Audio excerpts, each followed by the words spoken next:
right. Hello, everybody. Welcome to MORE-VILLE, Orville, the podcast that reviews the Orville. This is Mike L, and I'm joined by G.I. Jolie.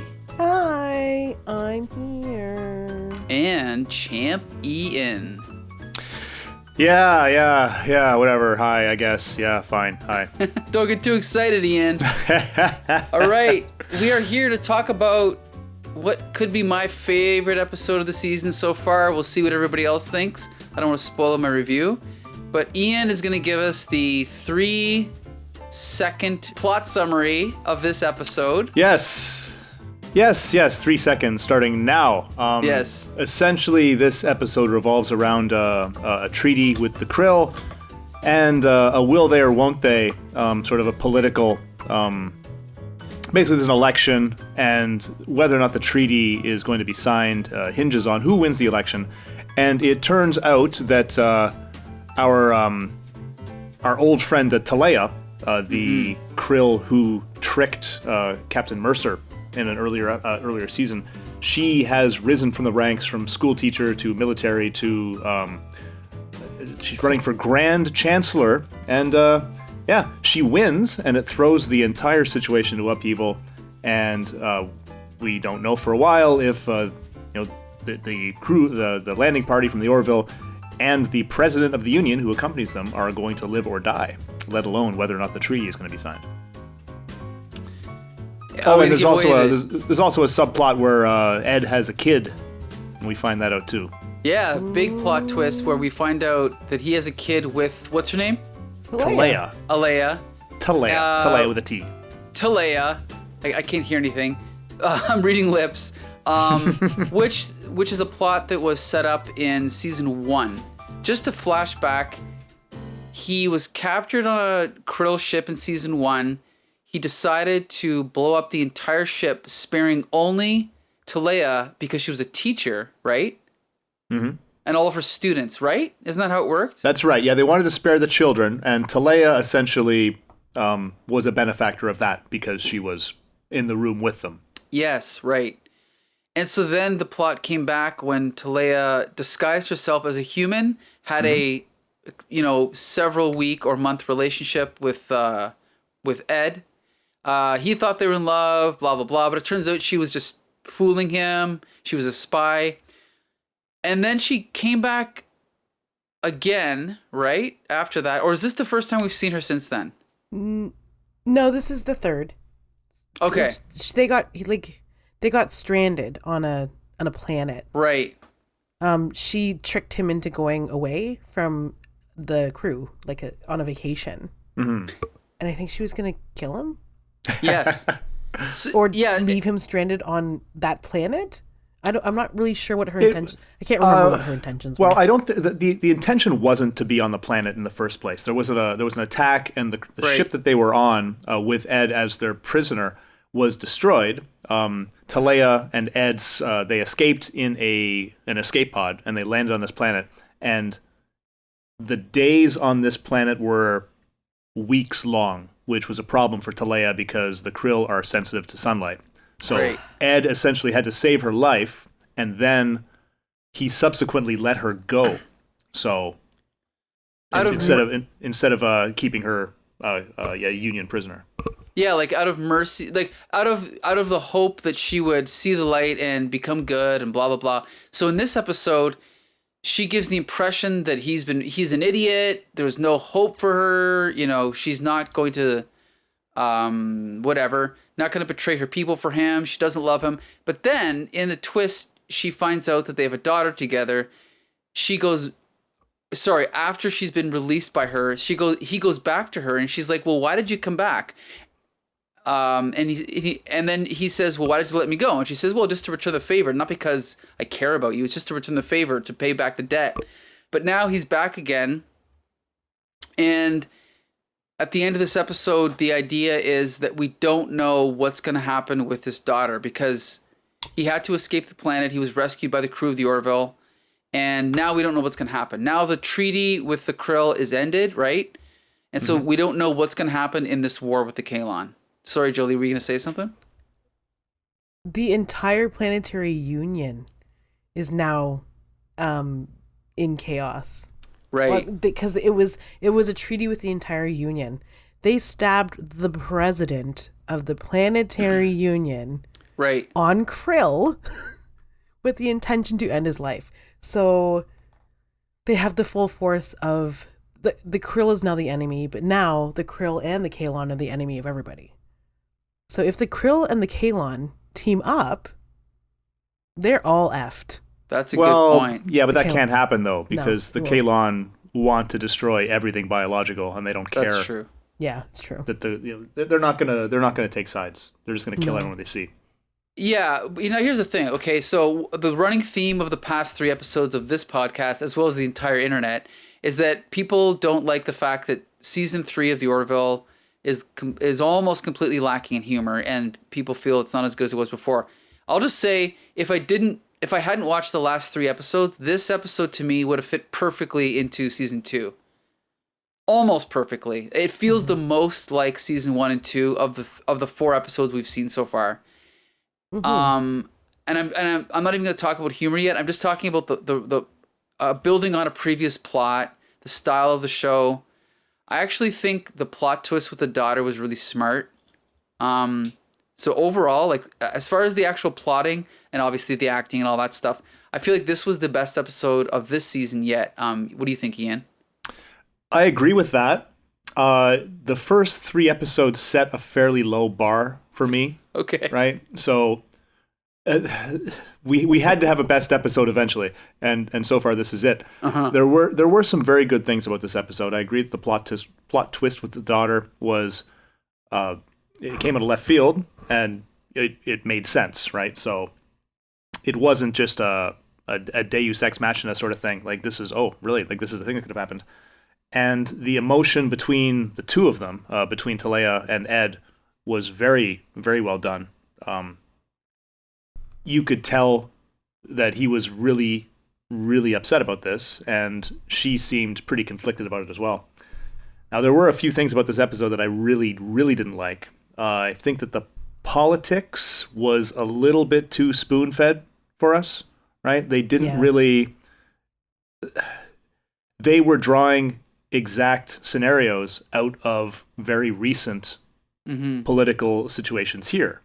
And some of them they didn't really do anything with. I was expecting, when Ed was looking at a video of the incumbent chancellor, and he told us that this video had been doctored and that they were making these videos that make everyone say anything, I expected that to have some sort of relevance, but it didn't. So why bring that up, aside from the fact that it's something that we deal with here? I don't know. It seemed a little too close to real world events to me, and I think they could have done a better job of making it seem more alien. Well, I think one thing that took me out of it was the fact that she gets voted in, and within minutes everything changes. Like the guards come in and they arrest everybody. I mean, obviously, I don't know how their political system works versus ours, but usually there's some type of holdover, right? Like a few weeks, something. But I can forgive that. But Jolie, sorry, what were we going to say? They alluded to it that they're like, okay, I guess she has to get sworn in. Then they were talking.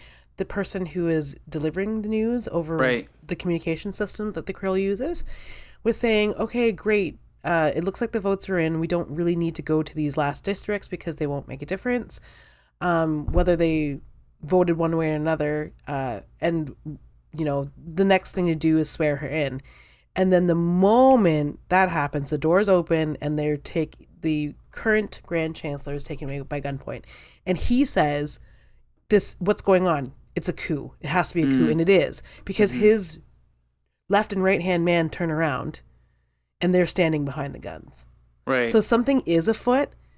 My problem is it wasn't more apparent that something was hinky about everything that was going on. Right. It was just kind of like said, like what Ian was saying. The whole like, oh, the Krill have access to deep faking. Okay, you're just telling us. Like we didn't get to see the rest of the video that he was showing us, because it was he just told Kelly, well, do you know what happens at the end of the video? He gasses a bunch of the citizens. And she's like, oh my God, that's crazy. Or that's wild. Like, why would that happen? And he's like, well, the problem is that video is fake. It's like, what video though? Yeah, that was why didn't they show it? You're right. Yeah, like I mean, I guess it couldn't. Go ahead. No, I mean, it's weird. It would be weird to show a bunch of people getting gassed, but like, well, yeah, I mean, and even if it's a budget thing, don't show 50 people. Show one person. That's enough to sell the point that there's a fake video, right? So it just seems sloppy. Yeah. Yeah. It seemed to be a political reference that was contemporary for the sake of a political reference that's contemporary. Now, however, I do agree with the two of you that I really, really like this episode. Yeah. And I mean, just I know that we're gonna get to the mailbag a little bit later, but I would be remiss not to mention, hi Alan, if you're still listening. We liked this one. We're still gonna critique it though. Right. Because there are some really great things in this episode, but you know, what's a little sugar without spice? Or without salt. Yeah, sorry, salt. I'm not trying to talk about Batman forever, sorry. Or maybe I am. I don't know. Well, so here's the thing is, this episode was written by Brandon Braga, who we've mentioned many times on this show. He's one of the... Seth MacFarlane wrote it too. Did he co-wrote it? Okay. So... now I don't know, of course I have it all in front of me, but you know, I have to actually click around to the right thing, which is unlikely, but he is one of the veterans of this show and of Star Trek. So it makes perfect sense that he would, you know, be the one to tie everything back to previous plot lines. What I'm going to do is I'm going to click on Mortality Paradox, which was last week's. Yeah, see, written by Seth MacFarlane and Cherry Chapa Prav Doomrong. And then the episode before that... Just say Jerry.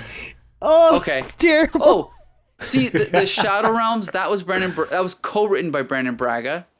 And episode 1 of the season was Seth MacFarlane. So, I mean, it doesn't guarantee that it's going to be good, but I guess what it means is that maybe Brandon Braga has had this subplot kind of in his back pocket, and he's building on it, which I appreciate, you know? Like, even Star Trek Next Generation didn't really do much... long-term plotting over the seasons, right? So it's even though this series is mostly done in one, I'm glad that they're building on past plot lines in a clever way. Now, we did have a couple laughs. A couple laughs, I believe. Okay, so here's the thing. One was with one. They alluded they were about to have a laugh with Bortus with the beer, but then they didn't really, right? Remember, he took a sip of beer and something happened. Yeah, he had a like a mustache, a milk mustache going on, and his mustache was referenced again. But then there was no joke. There was no punchline, right? No, not really. It was kind of like, hey, remember that funny thing that happened? Right. But then there was a funny thing later when they were in the middle of that first space battle. Do you remember that, Jolie? When I don't remember why Bortus does it, but he kind of does one of these like. Oh, it was. I think what you're talking about.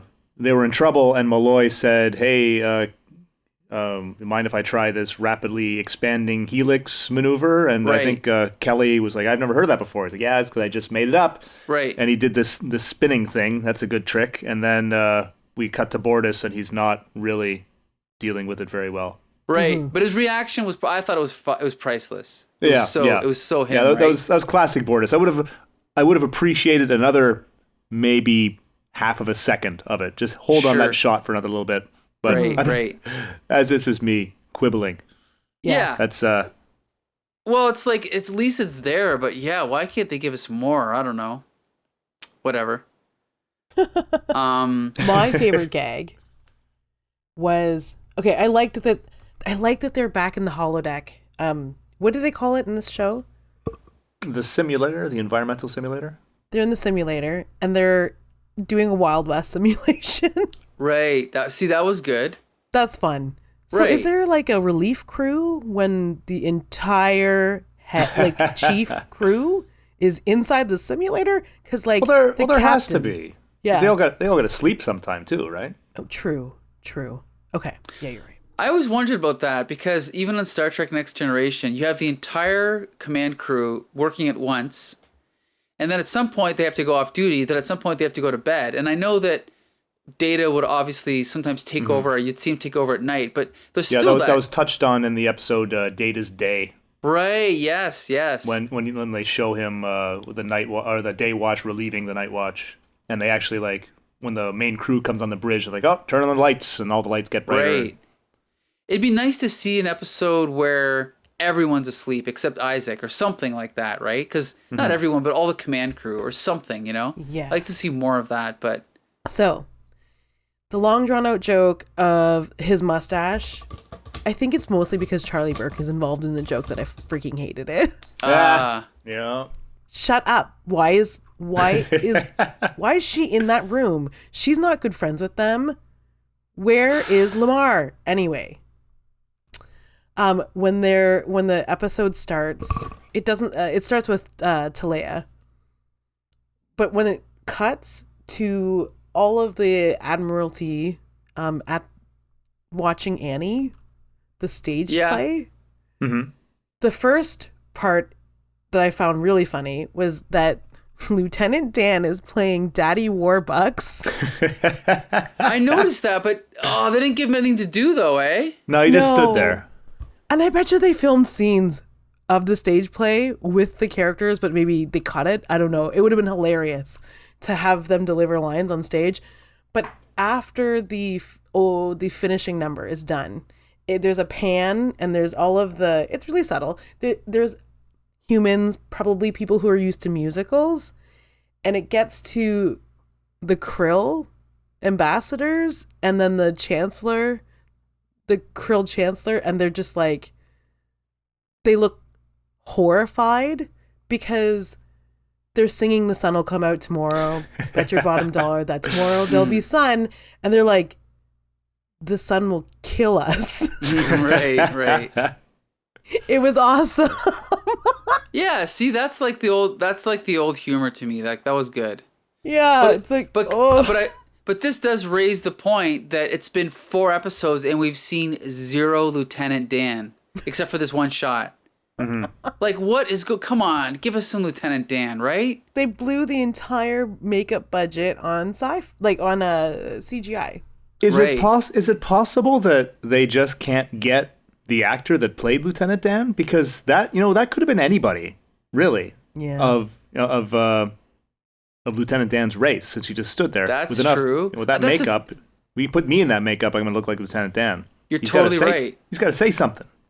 And you remember how I said that with this season, at least with the second half, they filmed all the actors' scenes chronologically in a row. Then they filmed everyone, they didn't necessarily film episode by episode. So I wonder if the guy that plays Lieutenant Dan, like you said, maybe he's just not available, or because you figure they could just fly him in and have him do your 10 episode cameos all Tuesday.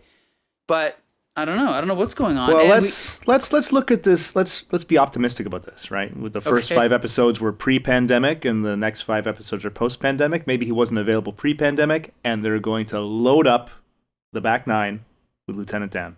I hope so. Maybe we'll get an entire Lieutenant Dan episode. Also, we haven't seen Dan's Day. Yeah.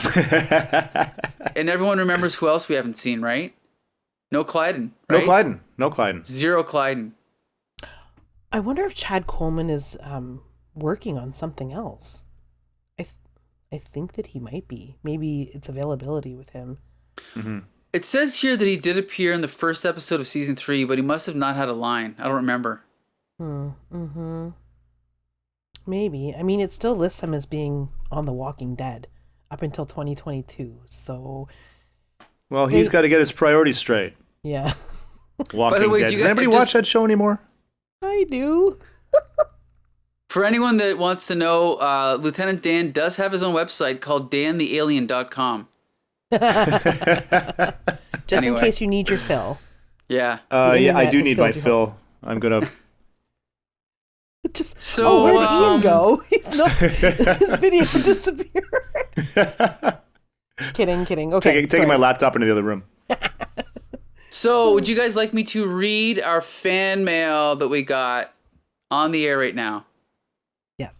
Yes. Okay, so we get a letter from a fellow named Alan, and this is basically what he says.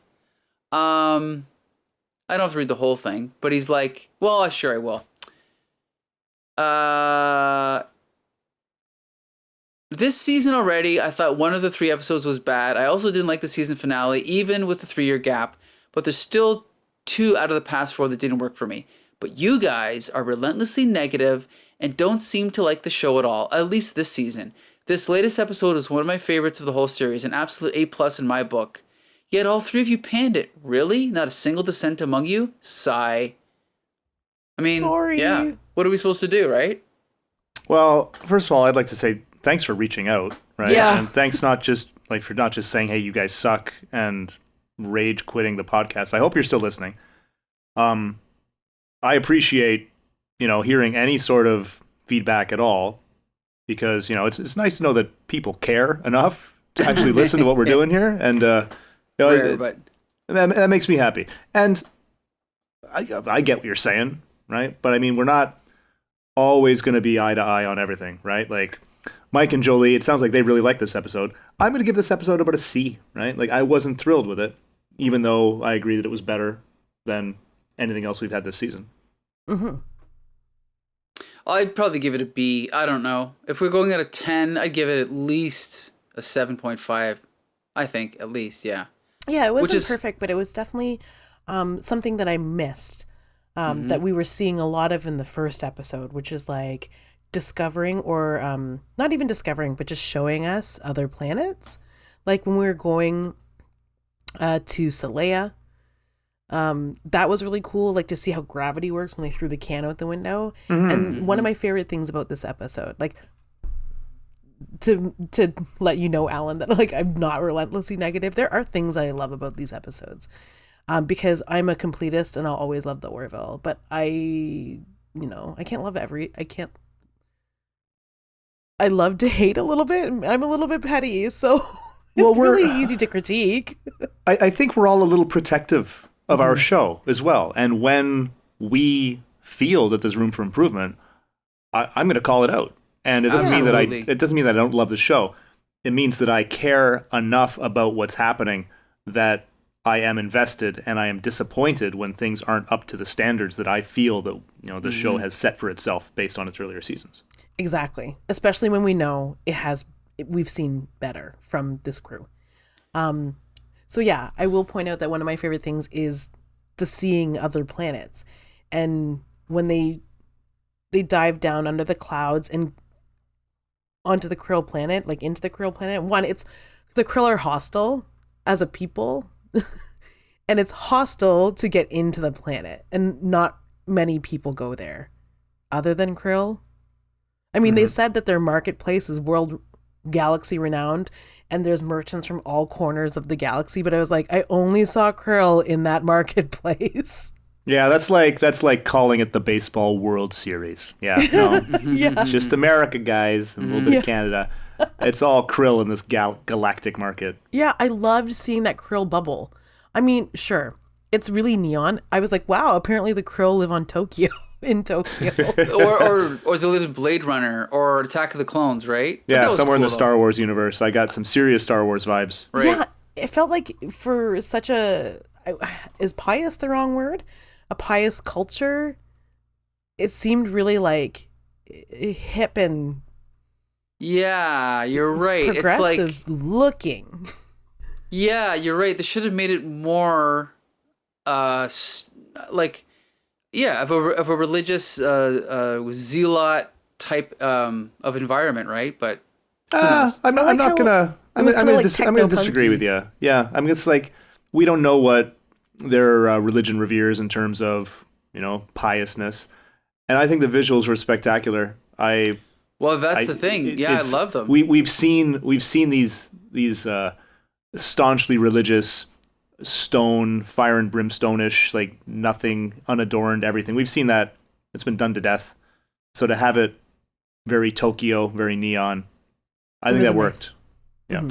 I hope they explore it more because, even like when they were on the sets of Krill and kind of walking around in different rooms, and I do love the look of the show, it still has like a slight feeling of I don't want to say cheapness, but you can see that they're on sets. It doesn't quite have that griminess that, for example, Blade Runner has, which I know, Ian, you've never watched the entire Blade Runner, but obviously you know the vibe, right? Yes, I've seen the visuals, and I think I agree there as well that they could have done more in terms of practical. Like, it was very impressive to look at, but it was very clearly computer generated. Right. Mm-hmm. So to have it dingier, to have it more practical and less CG, it would have just put it over the top. I agree.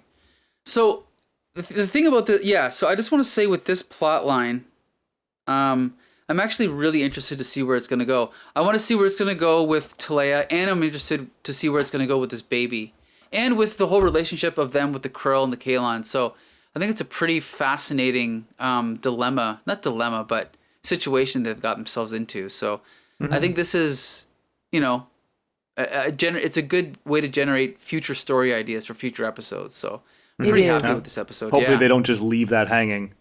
Yeah. Right. I don't think they will, but we'll see. Go ahead, Julie. You guys listen to probably way more Billy Joel than I do, but like, Gently Falling Rain is not a Billy Joel song, right? Because I thought, wouldn't that be the icing on the cake? I don't think so, no. If Anaya, which means Gently Falling Rain, was a Billy Joel song. Because that's what I thought her and she meant, Talea meant when what Ed meant when he said, I thought we saw eye to eye. It was like, because he called her, he's like, wow, looks like you're an uptown girl now. And I was like, yeah, that's right. He gave her a flash drive of Billy Joel songs. They love Billy each Joel, other. Yeah, he does have a song called Falling of the Rain. But I just did a quick Google for Gently Falling Rain, and nothing is coming up aside from reviews of this, sleep sounds and reviews of this episode. So. Oh, wow. Okay. So it seems like the consensus, I mean, I'm on the Orville. So for anyone who's listening, who is in that subreddit, hi guys, I am in there lurking. I'm not telling you about this podcast because I'm afraid of all of you. But like, it seems like everyone really enjoyed this episode and was surprised about a lot of about the plotline too.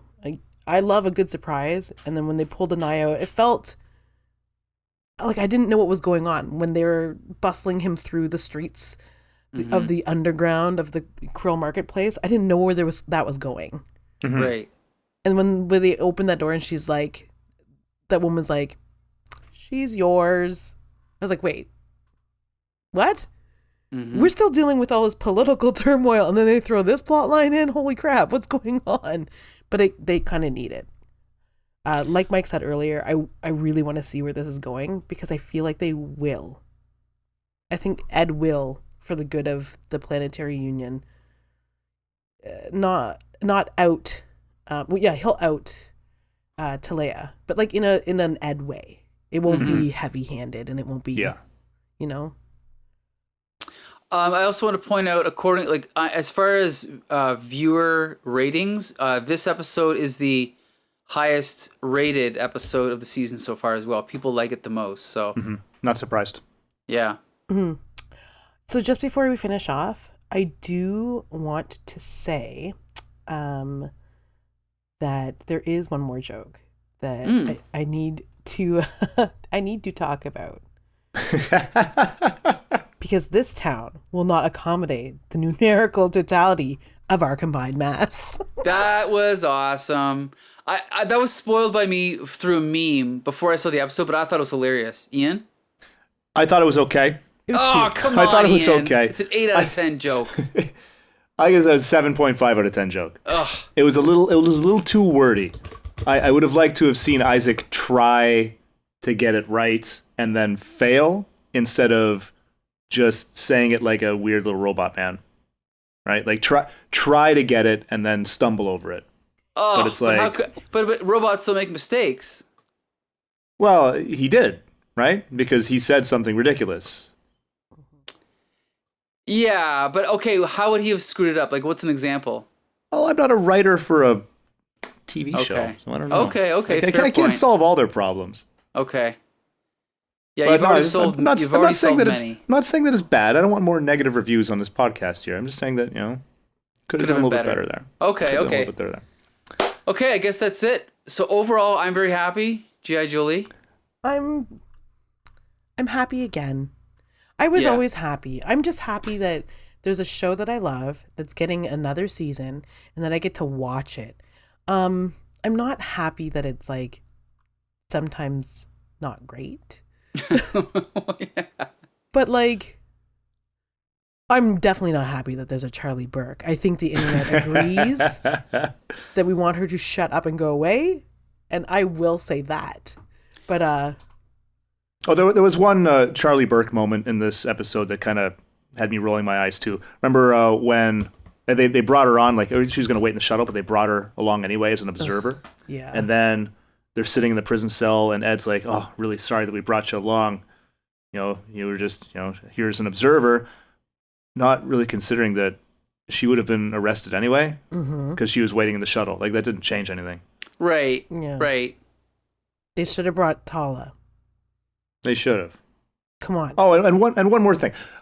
This isn't about this episode in general, but this is, or in particular, but it's sort of in sci-fi in general. But you ever notice that every time there's a situation like this where you have to like go deep cover behind enemy lines, there's always some sort of weird like surgery that has to be done, right? Like this, what was it? What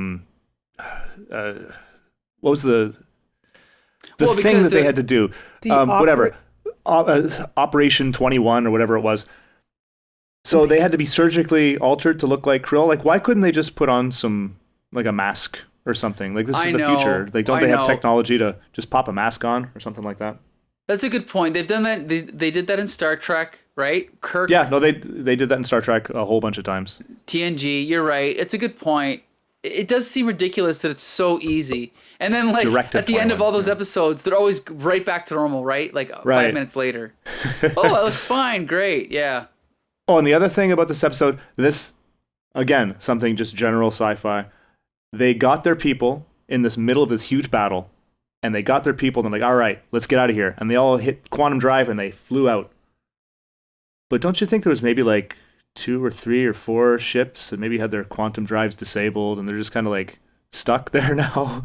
Everyone else left. Well, okay, I've also got to, you know what, this actually raises another point. I got to point out that I'm officially sick of that image of 100 ships just falling out of warp speed, like, go, right?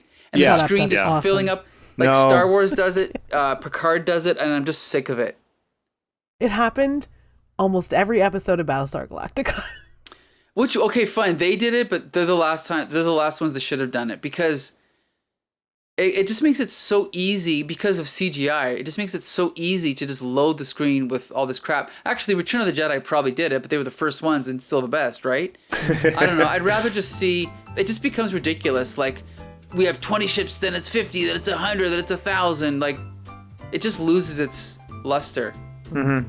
And I'm thinking of, like, I know what they're trying to do. Like, they want to very quickly create and convey this sense that all of a sudden there's all these ships there. I'm reminded of the Star Trek reboot, the J.J. Abrams. And remember when the Enterprise, because Sulu didn't know how to turn the ship on, they were late getting to the battle. Mm-hmm. And they warped in late, and then all of a sudden, boom, they're there right in the middle of all these ships. Try something like that instead, right? Where one ship is coming in, right? Like the Orville comes in, and then everyone's there. Or something like that, right? Good point. Yeah, good point. I'm with Mike on that. Like, yeah, it looks a little, it's silly. Doesn't look good. Because it's like the whole thing, you know, you have the Death Star, then you have another Death Star, then you have the Starkiller base, and like, how big are you going to get? You know, like, now we're going to have a Death Star the size of a solar system. Like, okay, well, it loses all scale at some point, right? Yeah. Or if they're going to have all those ships warp in, have like one of them crash into another one, maybe? By accident, something. Yeah, you're right. Well, that's the other key about storytelling, is have something go wrong. Yeah. Something really unexpected, right? Yeah, you're right. Good point. But again, this is all just complaining about nothing, right? Sure. Yeah, we're just spitballing here. Okay, so yeah, I guess that wraps up this review of MORE-VILLE, Orville. Please keep listening, keep on commenting. We're looking forward to more comments from Alan as well as other listeners. We do love the show, but yeah, we want it to be as good as it can possibly be, right? Of course. So check out every episode of MORE-VILLE Orville on www.comicbooksyndicate.com. Thank you, Champion. Thank you, G.I. Jolie, for joining me. Thank you. You're welcome. And until next Wednesday, there's more where that came from.